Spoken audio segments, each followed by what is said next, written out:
Closer to home, National Guard troops are walking the streets of Washington, D.C. this morning. President Trump deployed approximately 800 guardsmen to help carry out his plan to take control of the district's police department for the next 30 days.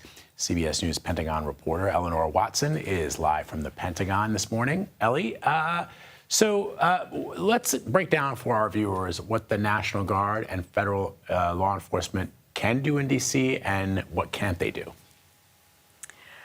I'll start with the National Guard. The National Guard in D.C. is unique because the president, since there is no governor, has the authority to activate them when he sees fit, as he did this week.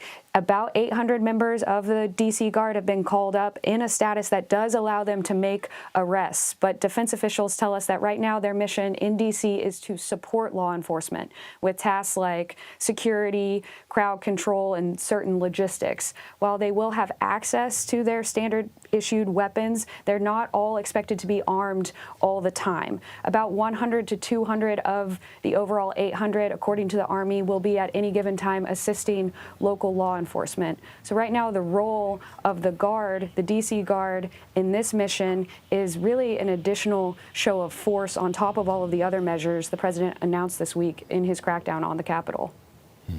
What is the impact on federal resources while this is all happening, Ellie?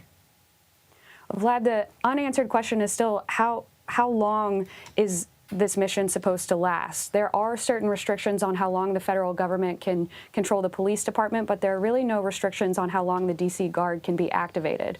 There are only about 2,400 members of the D.C. National Guard, and already 800 are expected to participate in this mission. Defense Secretary Pete Hegseth has said that other units from other states, other specialized units, are prepared to come to D.C. if needed, and the duration of how long troops will be in the Capitol will be determined by the president. This mission in D.C. really is the latest example of the president in his second term using the military inside the country for missions that have historically been the responsibility of domestic law enforcement. All right. Ellie Watson for us from the Pentagon this morning. Thank you.